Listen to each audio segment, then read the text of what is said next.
Certa vez eu ouvi uma história e eu quero dividir ela com vocês. Era um menino que perguntou a seu pai: Pai, tamanho de Deus?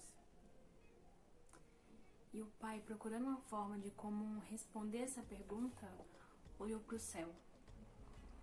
E lá longe ele avistou um avião e perguntou: De que tamanho é aquele avião? E o filho respondeu: É pequeno, pai. E ficou com essa resposta. Outro dia, eles foram ao aeroporto e, avistando a imensidão, do avião de perto, o pai falou ao filho: Filho, que tamanho é o avião? E o filho respondeu: É enorme, pai, gigante. E assim ele concluiu o pensamento. Da mesma forma, é Deus. Deus sempre será grande, mas se estivermos longe dele, pensaremos que ele é pequeno. Mas quanto mais a gente se aproxima de Deus, mais a gente vê a grandiosidade. Olá, jovens e adolescentes da PIB Monte Aprazível. Quero saber como que vocês estão, se gostaram da aula anterior e que tem muita coisa pra gente aprender. Hoje, com a nossa segunda aula, continuando aí com a nossa revista. Olha aqui a revista de vocês. O título da lição de hoje é Deus nos Salmos, Revelação e Adoração. E o que a gente vai aprender com essa lição? Eu tenho certeza que vocês viram por aí, no Facebook, foi principalmente no Facebook, essas postagens. E como a gente descreveria o David, a Mari, o Cauã, o Dan? Como é que a gente descreveria, A Mari, com esse jeito dela sorridente sempre. O David, e aí, gente, como? A gente consegue descrever. A Mari tem o cabelo curtinho, é assim. Mas se cada um de nós tivesse que descrever não uma pessoa, mas o próprio Deus, como que você descreveria? E esse é o assunto que a gente vai estudar hoje na nossa segunda lição da nossa revista. O livro de Salmos está repleto de descrições de Deus. São autodescrições. Por que autodescrições? Pois como a gente viu, Deus se revela nos Salmos e na palavra dele. E o que o livro de Salmos ensina sobre Deus? Na revista de vocês aí, na página 5, vocês vão encontrar. O primeiro é Deus da criação. A gente só consegue conhecer a Deus porque Deus escolheu se revelar a nós. E sem essa decisão, ninguém seria capaz de conhecê-lo. A gente precisa que Deus fale dele próprio para que a gente possa conhecer. E o Salmo 19 fala algo que Deus usa para se revelar a nós. E a gente vai ler aí o Salmo 19, do versículo 1 ao 6, que diz: Os céus declaram a glória de Deus, e o firmamento anuncia a obra das tuas mãos.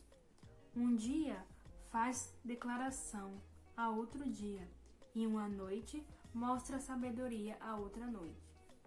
Não há linguagem nem fala onde não se ouça a sua voz. A sua linha se estende por toda a terra, e as suas palavras até o fim do mundo.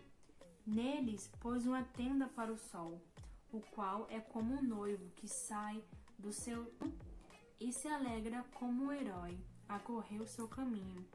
A sua saída é desde uma extremidade dos céus, e o seu curso até a outra extremidade, e nada se esconde ao seu calor.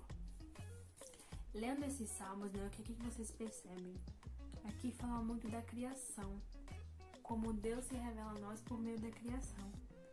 Então é muito específico aqui quando eles mostram, os céus declaram a glória de Deus. Então não só os céus, mas tudo que a gente pode ver. Juntos nesse versículo, Deus se revela por meio da criação.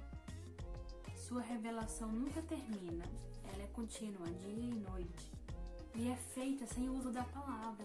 A gente enxerga Deus nas pequenas coisas, na natureza, na grandiosidade dos céus, na grandiosidade do mar. E é universal, né? Vai até os confins do mundo. Cada detalhe da criação mostra mais do que beleza, forma, cor, encanto. Mostra a glória de Deus. Além de criar, Deus também mantém, sustenta e governa toda a criação. Parando para pensar assim, o mundo em si, o planeta Terra, né? É tudo em constante harmonia. O mar, vulcões, placas tectônicas, chuva, vento, sol, tudo conectado. Tudo bem harmônico, tudo acontecendo ao mesmo tempo. Por quê? Porque Deus está comandando. Ele governa e equilibra tudo em suas mãos. E algumas pessoas acreditam que Deus criou tudo isso e deixou em nossas mãos. Ou então deixou assim por acaso, né? Mas não é isso que a Bíblia afirma. E a gente vai ver aí na revista de vocês, na página 6, alguns textos. Os textos são o Salmo 65, do 9 ao 10, o Salmo 113, do 4 ao 6, e o Salmo 145, o 14 e o 15. E aí vocês vão identificar na revista de vocês com as letras G, a que trata de governo, C de controle e S de sustento. Aqui, ó, nessas 3 lacunas aqui, vocês vão ler os textos e vão colocar governo, sustento e controle. O segundo ponto é o Deus da história. O Deus dos Salmos é também o autor da história. Seu povo percebeu suas ações no decorrer dela e expressou em forma de músicas. Vou mostrar para vocês alguns salmos que são históricos. O Salmo 44, 47, 78, 80, 105 e 135. Esses salmos são palavras de coração. São, assim, palavras que eles ouviam nos seus lares ou que eram ensinados pelos sacerdotes. Outros salmos foram compostos, escritos pela própria pessoa que passou pelo acontecimento, por algum acontecimento e o que estava sentindo. Então, seria interessante se a gente aprendesse a história na escola pelo ponto de vista de quem viveu naquela época. Porque a história que a gente vê, a matéria história, são o quê? Pessoas que estudaram alguns relatos e aí transformam em livros didáticos. Mas se a gente aprendesse a história, da independência do Brasil, ou a Lei Áurea, pela própria princesa, ela contando a história, não seria muito mais interessante? O livro de Salmos nos dá essa oportunidade. E mais do que isso, nos estimula a louvar a Deus com eles. E o terceiro ponto é Deus que é. Deus apenas é. Deus é grande, eu sou. Em Êxodo 3,14 ele diz: E disse Deus a Moisés: Eu sou o que sou. E disse mais: Assim dirás aos filhos de Israel: Eu sou, me enviou a vós. Em alguns trechos, do livro de Salmos, a gente encontra algumas características de Deus. E eu vou citar para vocês alguns trechos e vocês aí podem procurar pelo que mais se interessarem. Poderoso se encontra no Salmos 89, versículo 8. Imutável se encontra no capítulo 102, versículo 27. Eterno no capítulo 90, versículo 2 e também no 102, versículo 12. Bondoso, capítulo 36, versículo 6 e aí em diante. Deus é tudo isso e muito mais, mas a gente não pode focar em apenas uma característica e atribuir Deus a isso. A gente não pode, por exemplo, dizer que Deus é só amor, mas Deus também é justiça. Então, lembrar só da sua justiça e esquecer da sua misericórdia. Ou então, perceber a bondade de Deus e excluir a sua santidade. Deus, gente, ele retribui o tanto que ele recompensa. E a gente vai ver isso bem específico em Salmos, capítulo 11, do 5, a partir do 5. Que diz: O Senhor prova o justo, porém ao ímpio e ao que ama a violência odeia sua alma. Sobre os ímpios fará chover laços, fogo, enxofre e vento tempestuoso. Isto será a provação do seu copo, porque o Senhor é justo e ama a justiça. O seu rosto olha para os retos. Ele corrige seus filhos para que se arrependam. Pouco mais claro a gente vai ler em Salmos 89, do versículo 30 ao 33. Se os seus filhos deixarem a minha lei e não andarem nos meus juízos, se profanarem os meus preceitos e não guardarem os meus mandamentos, então visitarei a sua transgressão com a vara e a sua iniquidade com açoites, mas não retirarei totalmente dele a minha benignidade, darei a minha fidelidade. Então a gente vê que Deus é bem severo. E para conhecer Deus a fundo, é preciso a gente analisar tudo que a Bíblia diz sobre ele. E o quarto ponto da lição é o título, Minha Resposta. A cada ação existe uma reação. Diante da revelação da grandeza e majestade de Deus, não existe outra reação a não ser adorá-lo e demonstrar nosso amor por ele. Como Agostinho falou, meu amor por Deus é inflamado pelos salmos. O versículo-chave da nossa lição, o mente e coração, que também está aí na revista de vocês, se encontra em Salmos 95, versículo 6, que diz: Vinde, adoremos e prostemo-nos, ajoelhemos diante do Senhor que nos criou. E assim com esse versículo vocês vão preencher aqui, ó. Vinde, adoremos e prostemo-nos, ajoelhemos diante do Senhor que... Aí vocês completam com o versículo que a gente acabou de ler. E o pit stop desta lição. Quais características e atributos de Deus? Algum deles foi corrigido? Foi mudado?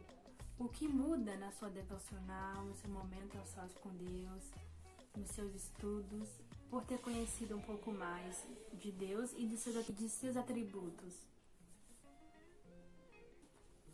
E na sua vida diária, o que vai mudar? Sabendo que Deus é amor, mas também é justiça.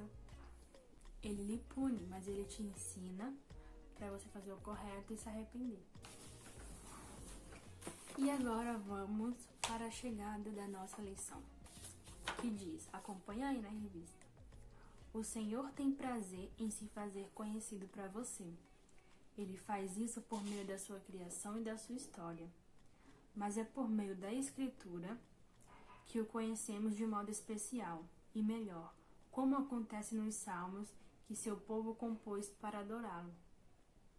Ele também quer se revelar a você e fazer parte da sua história. À medida que caminharem juntos, você aprenderá mais dele.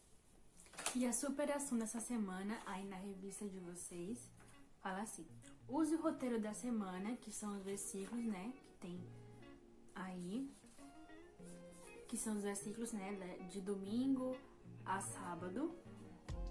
Use o roteiro da semana e grife na sua Bíblia as palavras que descrevem o Senhor, seus atributos. Mas não pare por aí. No seu momento devocional, lembre-se dessas palavras e adore ao Senhor. Reflita sobre as características que você precisa buscar mais. E recapitulando, né, a história que eu contei no início da aula, é isso que a gente precisa para a nossa vida. Estar cada vez mais perto de Deus, conhecer a sua forma de agir nas nossas vidas, entender o propósito de cada coisa. Com o estudo da palavra e oração, não tem como a gente ficar longe de Deus. É isso que Ele quer de nós, uma vida dedicada à oração, ao estudo da palavra. Diferença no mundo, né? Como jovens, adolescentes, a gente precisa estar atento à palavra do Senhor, conhecer para que a gente não caia em pecado, que a gente saiba a forma de agir, onde quer que a gente esteja. Então é isso, gente. Espero muito que vocês tenham gostado da nossa segunda aula.